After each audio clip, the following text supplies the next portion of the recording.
nasimulan na nating kilalanin ang ating mga couples. Sa ilang araw natin silang nakasama, ay nasilip natin ang katotohanan sa buhay ng bawat isa.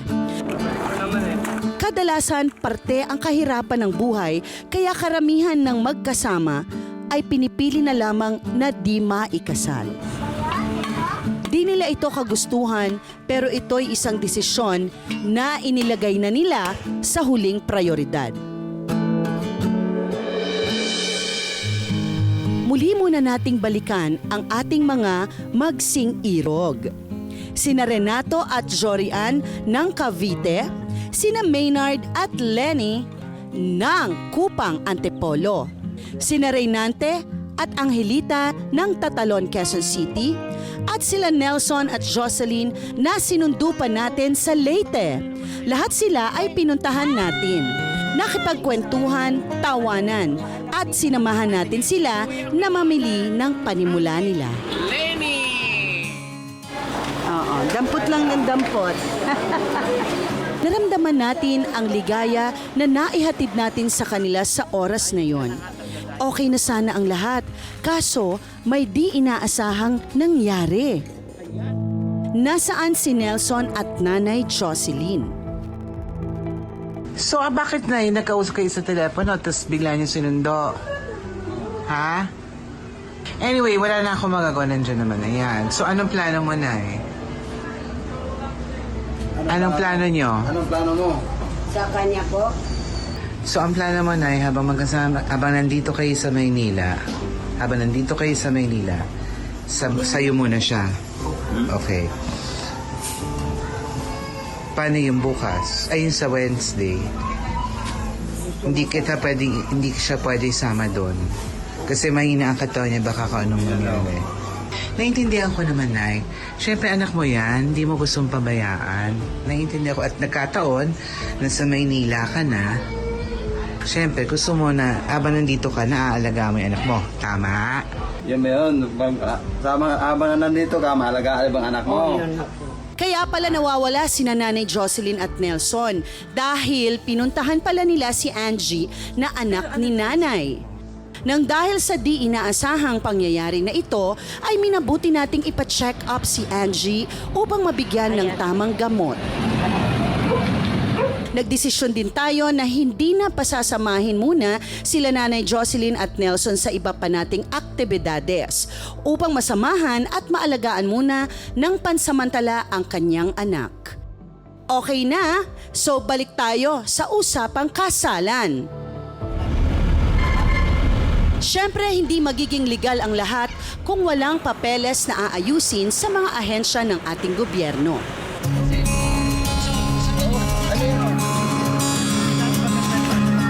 Ang kanilang wedding coordinator at ngayon kailangan natin i-process ang kanilang birth certificate at saka Senomar. Kaya nandito tayo ngayon sa East Avenue. Hindi lahat ng mga couple madaling nagpa-process yung mga documents nila pagdating sa mga pagpa-file ng marriage license. Dito po kami sa PSA.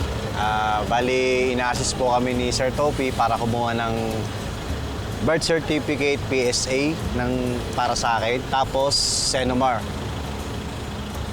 Bali, ngayon po, pipilapan po namin para dalahin na po sa loob po ng PSA. red register po kasi siya eh.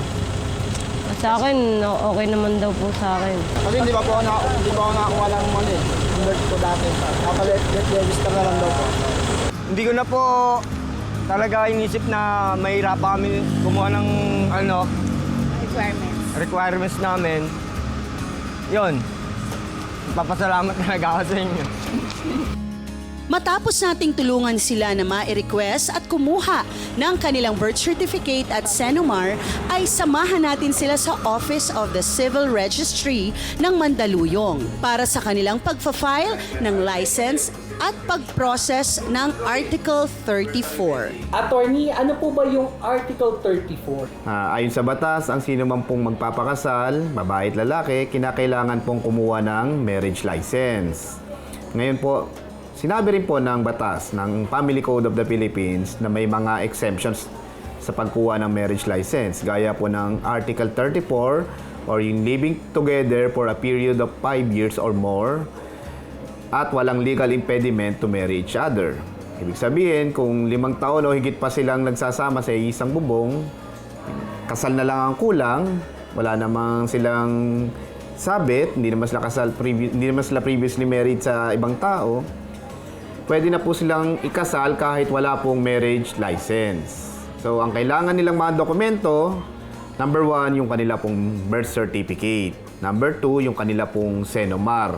Number 3, yung kanilang valid ID. Kung meron din po silang mga anak na, pwede nilang isumite yung birth certificate po ng kanilang mga anak. Para patunayan na sila ay nagsasama ng 5 years or more, yung kanila pong joint affidavit of cohabitation. At 2 witnesses na makakapagpatunay na sila nga po ay nagsasama na ng 5 years or more.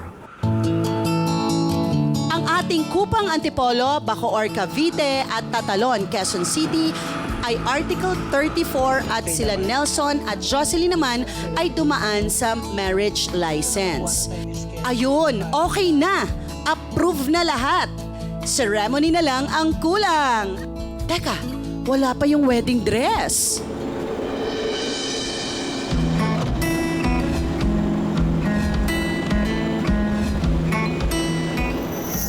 Ako nga pala si Emil Ocampo, isa akong fashion designer. Gumagawa kami ng mga wedding gowns tsaka suit. Balita ko malapit na ang inyong wedding. Opo, malapit na po. Very good. Excited na kayong lahat? Very good. May mga gusto ba kayong designs para sa mga susuot nyo? Wala pa naman. Kailangan enjoy nyo lang yung moment. So tingin tayo ng mga designs mamaya. May gusto ba kayong designs para sa'yo? Wala pa po kasi akong idea. For you, tingin ko bagay ang A-line. Medyo fit sa katawan, maluwag sa palda, madaling kumilos. Para sa'yo naman, you're slim, pwede ka mag-mermaid cut. Makikita ang iyong kaseksihan. Para sa'yo naman, I think sa'yo bagay kahit ano. Pwede ka mag-mermaid cut, pwede ka rin ng A-line sa ilalim. So gusto niyo ba tumingin ng mga designs, ng mga gowns? Okay. Para magkaroon po kami ng idea. Sige, sige. Lika, pakitaan ko kayo. Doon tayo sa kabila. Tingnan nyo, isa-isa. Meron tayong kulay. Ay, sosyal! Ayan na nga at inisa-isa na sila ni Emil sa mga wishlist nila.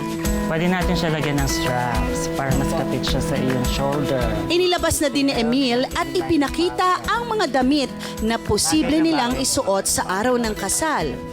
At para mas masaya, ay pinuntahan pa rin sila ni Attorney Lorna Kapunan. Attorney, ano na ang ihahabla natin sa mga yan? Okay, titingnan natin ang mga gowns nyo. Ha? Mamaya na!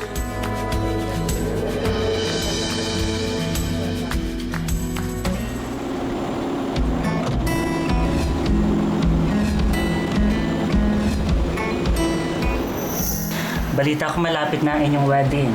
Opo, malapit na po. Very good. Excited na kayong lahat. Opo, very excited na. So gusto niyo bang tumingin ng mga designs, ng mga gowns? Okay. Para magkaroon po kami ng idea. Sige, sige. Lika, pakitaan ko kayo. Doon tayo sa kabila. Meron tayong kulay champagne. Pwede natin siya lagyan ng straps para mas kapit siya sa iyong shoulder. So meron siyang mga lace details, then A-line na palda. Bagay dito ang suit para sa kanya. Pakitaan kita ng sample. So kulay gray siya na pinstripe. So pwede natin lagyan ng polo. Pwede ka rin mag-necktie o kaya bowtie. Ito naman pangalawa para kay Mina. Sa'yo, Mina, ikaw ay sexy. So pwede ka mag-mermaid cut. Mas makikita ang shape ng iyong katawan sa mermaid cut. Ito naman para sa'yo. Lagyan din natin ng polo sa loob. Then pwede ka rin mag-necktie o kaya bowtie. For the last gown, ito ay kulay champagne. Ito ay para kay Lenny. Sabi ko siya para sa'yo. Oo, mas makikita ang shape mo dito, Lenny. Medyo backless din siya sa likod, ha? Carry lang naman yun. So para sa suit na dito, ang babagay dito ay itong suit namin sample. No, ganda naman ito. Bagay na bagay sa akin. Ako siguro pinakang-gwapo sa ikakasal ngayon. Bagay na bagay talaga, oh. Bagay na bagay. Ano mo, talagang bagay talaga tayo sa isa't isa. True. So,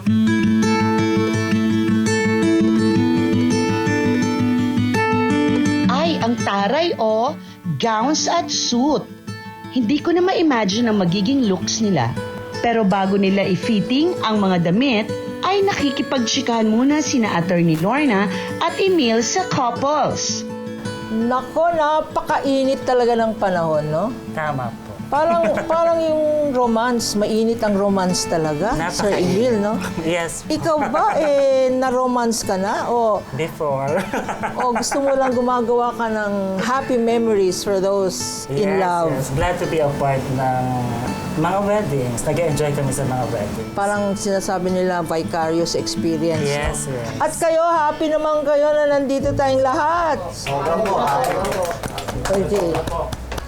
Pag nag-i-smile pala kayo, nag-iibang itsura nyo. Ha? Oh, happy. Bakit kayo happy? Unang-una po, kasi yung pinapangarap ko sa asawa ko na pakakasalan ko siya, magagampanan po dahil po sa face-to-face. Kaya nagpapasalamat po sa face-to-face. At may mga anak na kayo, no? Meron po 6 po. 6? Meron mga magulang ba kayo? Buhay pa po. Buhay pa. At consent naman sila. Okay lang naman. Kasi nakikita ko itong dalawa, parang minor de edad eh. 18 na kayo, ano? 18 na kayo. 23 tsaka 25. Okay. Pwede na yun kasi 18 years old is the marrying age. Are you 18 years old? Of course. 23 ka na. More than. Kayo naman, wala pang anak. At happy naman, bubuo pa lang. Hintayin nyo na lang. Sa honeymoon na lang kayo bumuo. Okay, titingnan natin ang mga gowns nyo. Ha? Kasi excited na kami. Yes, we are excited. Excited pa lahat.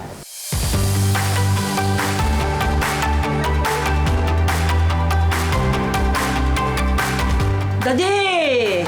Oh my God! How nice! Wow! Oh my God! Pwede na ikasal. Ready na! Galing-galing! Wow! Oh my God! Wow! Ang reaction ko. Naiiyak siya. Ang galing. Bakit ang mga fitting ng mga lalaki isakto? Ha? Nagkataon. Siguro Ang kasi... mga size nila ay pang water. Nagustuhan mo ba, Lenny? Opo, nagustuhan ko po. Sobrang kulay. Nagustuhan mo ang Elita? Nagustuhan mo ang fit, ang kulay? Opo. Nagustuhan mo ba? Opo. Perfect. So, naku-conscious ka ba sa braso? Hindi naman. Hindi naman po. Hindi, nakakapayat nga ito Yes, eh. yes. Uy, asawa mo may shape ha? Yes. Kala mo wala. Kailangan talaga lumitaw ang shape. I know. Okay, napakaganda ng gown na ito para sa'yo. Saktong-sakto ang fit. Para talagang Emil, parang you Yes. made it for her. Ay, gusto ko dito simple lang siya. Simple and elegant. Maganda yung sinabi mong simplicity And elegant. that looks elegant. No? Kasi that's her personality. Simpleng-simple, pero mukhang elegante. Ganito ang pinili kong design sa'yo para ma-highlight ang shape ng iyong katawan. Kasi napansin ko sexy ka, you're slim. Para mas kita ang shape ng iyong body. Ano naman ang feeling mo ngayon at nakita mo ang ganda-ganda at nakita mo ang gwapong-gwapo naman itong kasama natin dito? Masaya ako. So siya. Excited po. Excited. Bagay na bagay. Ang nandidiri lang. Maganda po ang asawa Of ko. course. Lalo na't nakita ko nakagaw na pangkasal. Talagang bagay na bagay kami dalawa. Ikaw, feeling mo, gwapo yung asawa. Opo. Till death do you part yan, ha? Opo. Yan ang advice ko sa inyo. Congratulations. Congratulations. Congratulations in advance and Thank you Thank po. you po. lovely couple. Thank you po. Thank you. Thank you. My Sir pleasure. Rami. Maraming salamat, Sir Emil. Ay, welcome. Ngayong araw na ito, napakainit talaga. Hindi ng panahon, pero ng mga emosyon, ano? At you made it possible. Gumawa ka ng magagandang gown, magagandang coat. Yes. Siyempre, magaganda rin itong mga taong to. Of course. Pinaganda mo sila, no? At syempre, hindi rin naman magpapahuli ang couple natin from Isabel, Leyte. Ibang klase talaga ang isang Emil Ocampo. Salamat at pinaranas mo sa mga couples natin ang mga world-class wedding dress.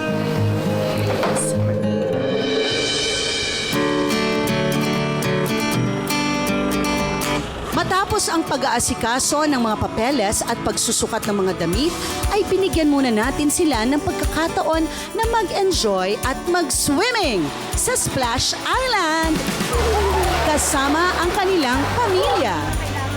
Talaga, totoo yan? Cheers! Mamaya na!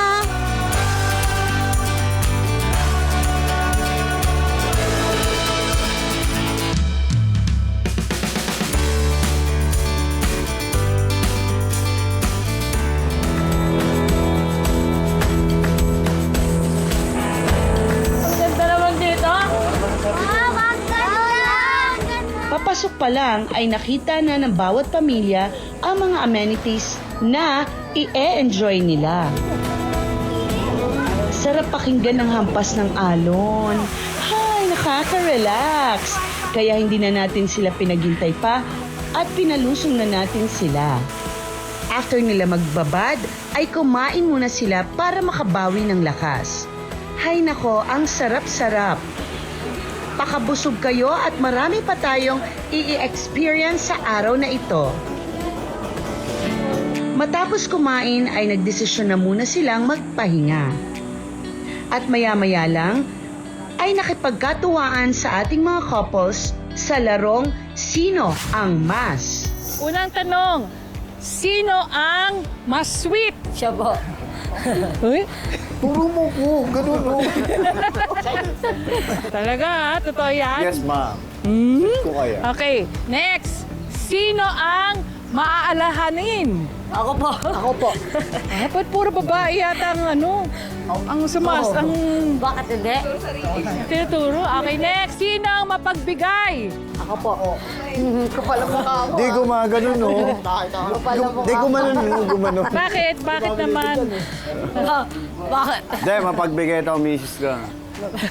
Kahit isusubo na lang niya, ibinibigay pa niya. Ganyan yan, kabait. Sino ang mapagmahal? Siya naman. Opo.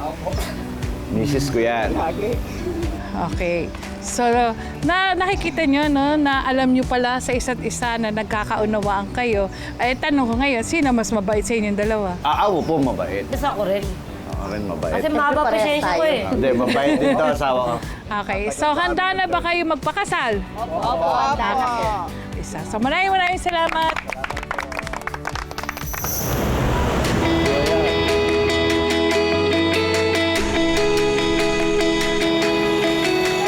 Kitang-kita ang saya na naranasan ng mga couples natin.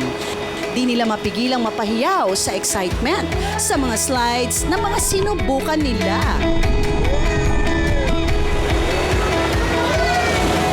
Matapos ang katuwaan with Doc Camille ay kinuha na rin natin ang pagkakataong ito para bigyan sila ng family counseling. Okay, hi Joe at saka Renato. Kamusta na kayo? Kayo ba talagang desidido na? Sige na po. Pero po minsan may time na talo kami, sabi ko, cancel na lang natin kasi Oh, ba't naman gusto niyo i-cancel? Sige nga. minsan pag tinutoyo.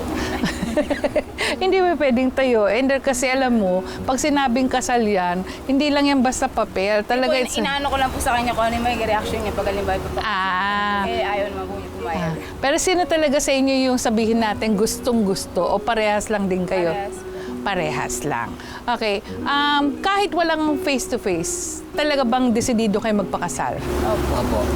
So ngayon na nabigyan kayo ng pagkakataon, anong pakiramdam? Kaya na, may halong emotion.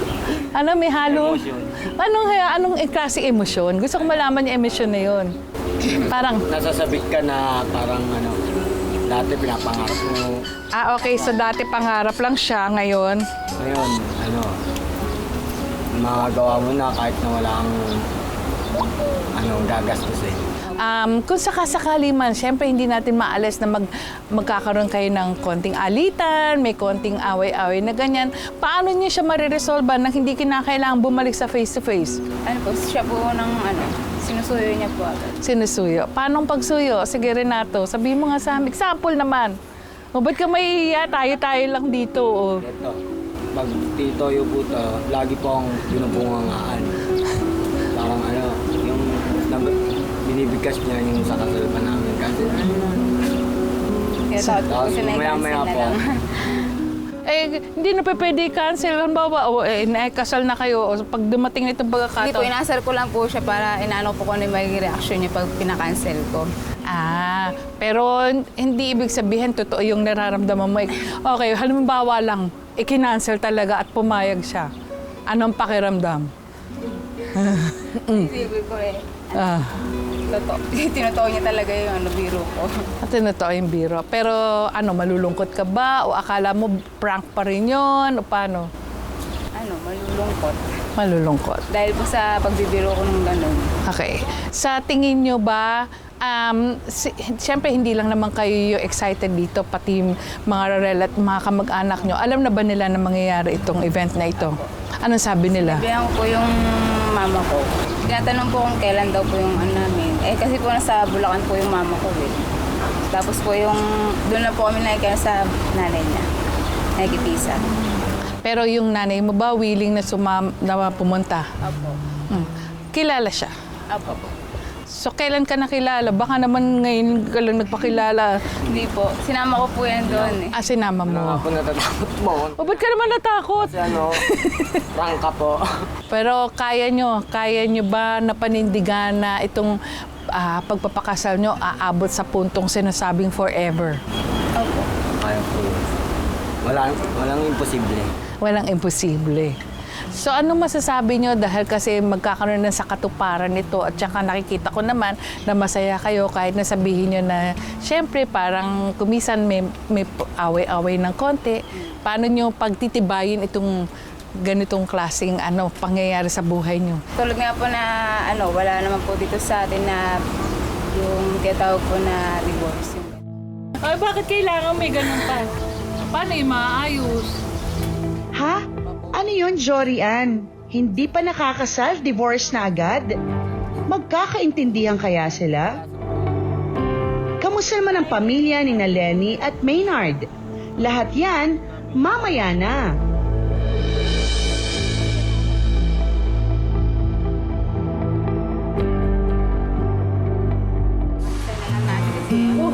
Sa pagpapatuloy ng ating kwento, ay kasama na rin natin sina Jorian at Renato. So ano masasabi nyo dahil kasi magkakaroon na sa katuparan nito at saka nakikita ko naman na masaya kayo kahit nasabihin nyo na syempre parang kumisan may away-away ng konti. Paano nyo pagtitibayin itong ganitong klaseng pangyayari sa buhay nyo? Tulad nga po na wala naman po dito sa atin na yung tinatawag po na divorce, yung gano'n. Kaya paninindigan po namin talaga yung pagkakataon na ito na pakakasal po kami. Okay. Ganito yan Renato, kasi sa kasalan, wala kasi talagang yung sinasabing pag-profess ng vows. Nadidinig niya yung parang sinasabing mga pangako. Opo. Gusto ko makadinig na kahit na 3 o 4 na pangungus na sentences na magsasabi, ano ba yung ipinapangako mo kay Jo at si Joren ganon. Sige, sino mauna? Si Renato. Ikaw na. Ay, bakit kailangan may ganun pa? Ikaw na, Kahit ikaw na. Tagalog naman, hindi naman kailangan English eh. Salamat sa pagmamahal mo. Hindi nga. Dahil kahit ganito ako, hindi mo pa rin ako iniiwan. Ikaw naman, Jo. Alam niya na po yun kung ano yun alangan na sabihin mo, alam mo na yun, hindi pa pwede. Sige, sabihin mo. Basta sinabi ko po sa kanya na na nandito lang palagi kahit ganyan yung pag-uugali niya. Mahal ko pa rin. Mahal mo pa rin. Bakit? Ano bang pag-uugali niya? Pasaway po kasi ito eh. Hanggang ngayon ba, pasaway pa rin? Opo. Ano yung ugaling hindi maganda? Yung biruan ko na parang talagang siniseryoso ko. Na hindi na Maliit na bagay lang po agad siya. Pinapalaki niya. Basta po, yung niya ugali niya. Nagre-react po siya agad. Pagkukunin Ako ko na po po kasi yung cellphone. parang madamdamin po kasi ako. Paano yung maayos? Ipapaubaya po yung isa. Yung isa, sino magpapaubaya? Ikaw o siya? Adalasan po, ako po nagpapaubaya.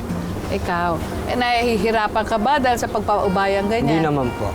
Dahil hindi naman po mahirap kung Hindi mahirap.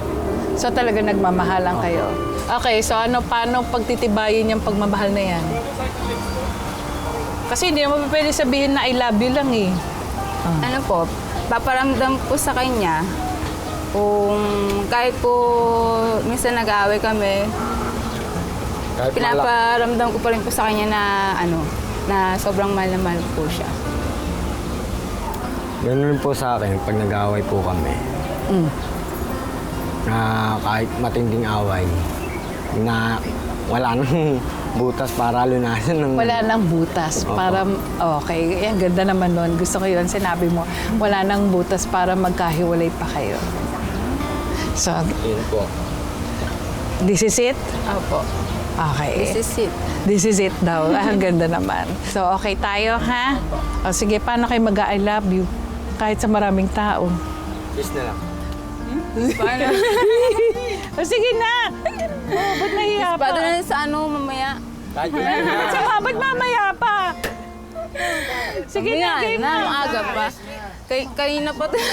Sige na, kiss lang, smack lang. Sige na, kiss. Arte mo naman. Sige na, 1, 2, 3.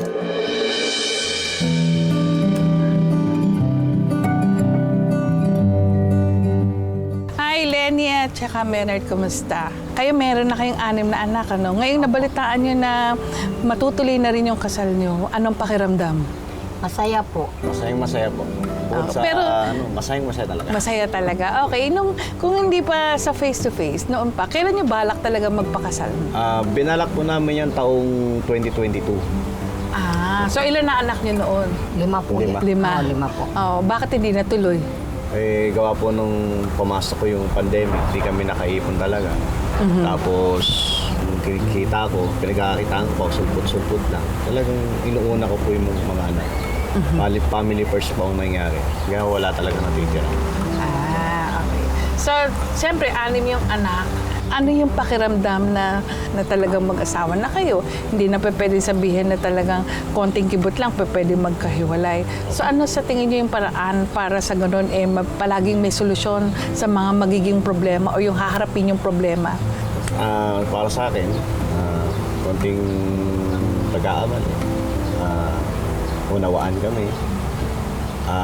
Ibalik namin yung pagtitinginan namin sa isa simula nung umpisa na kahit wala pa kami mga anak noon, kung gaano niya ako nakilala na kasweet sa kanya o kasweet ako sa kanya, hanggang dulo, ganun na lang para hindi kami magkahiwalay. Paano ba kayo nagkakilala?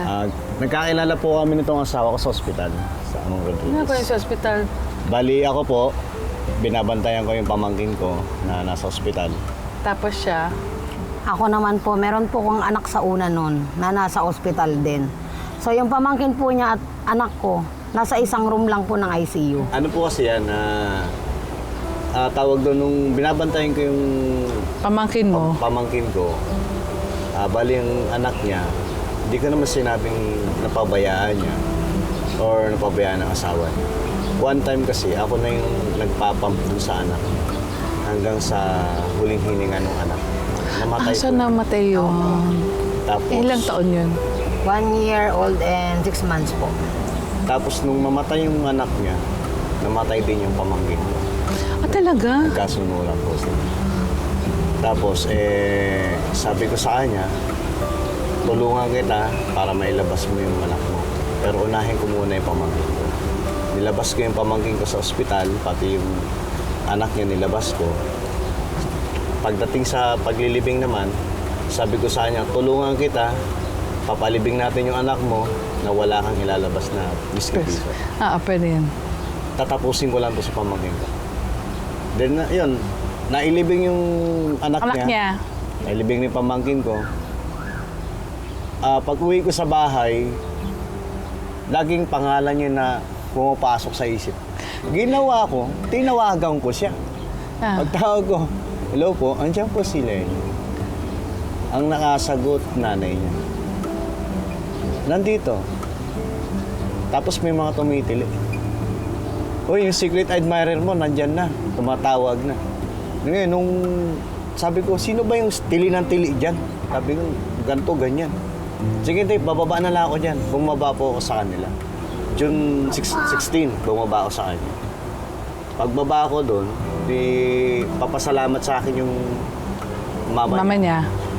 Medyo nagkaroon ng konting inuman. Tapos doon ako nakatulog sa kanila. Hanggang sa kinabukasan ng umaga, pag uwi ko, lagi na siyang tumaano sa utak ko.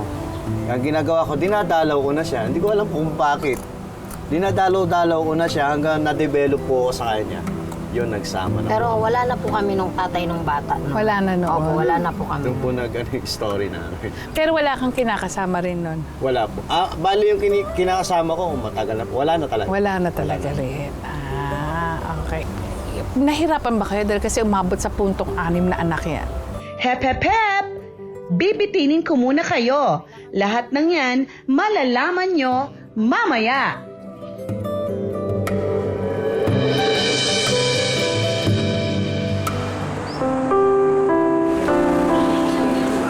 Nahirapan ba kayo dahil kasi umabot sa puntong 6 na anak yan? Kung sa hirap po, nahirapan din. Pero kailangan po namin kayanin. Kasi para sa amin naman din po yun. Na ginawa po namin yan, sila. So kailangan po namin silang alagaan, palakihin ng mabuti, ganun.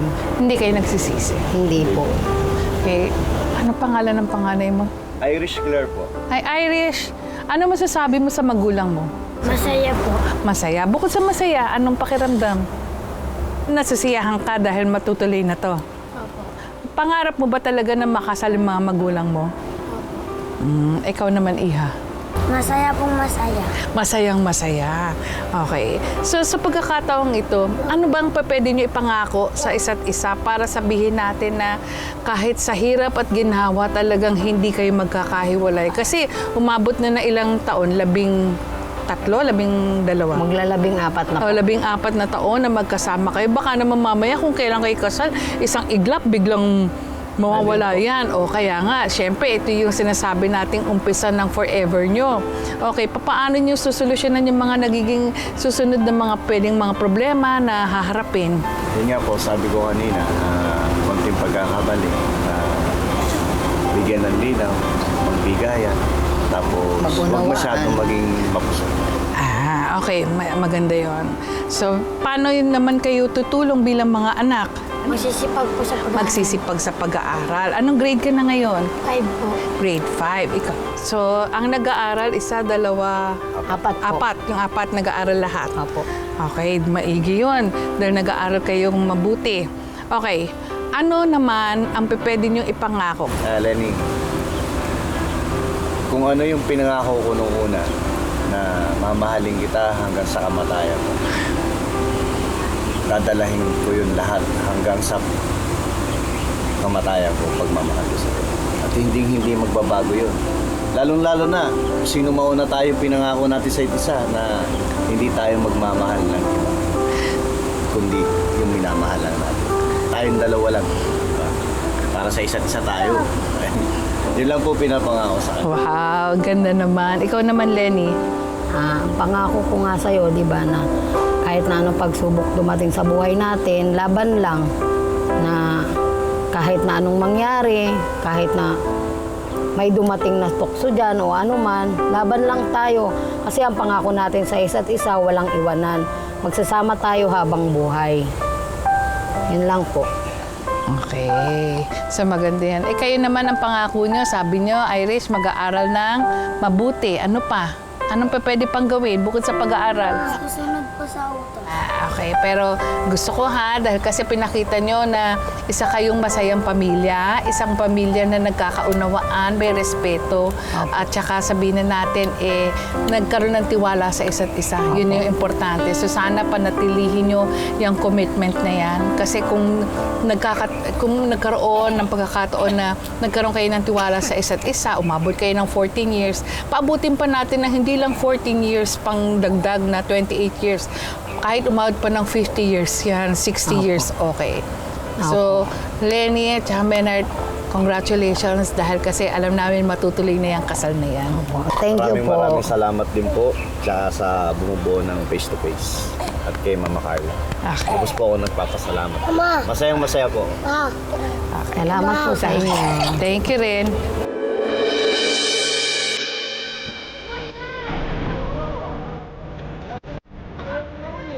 kayang-kaya ko po buhayin yung sarili ko.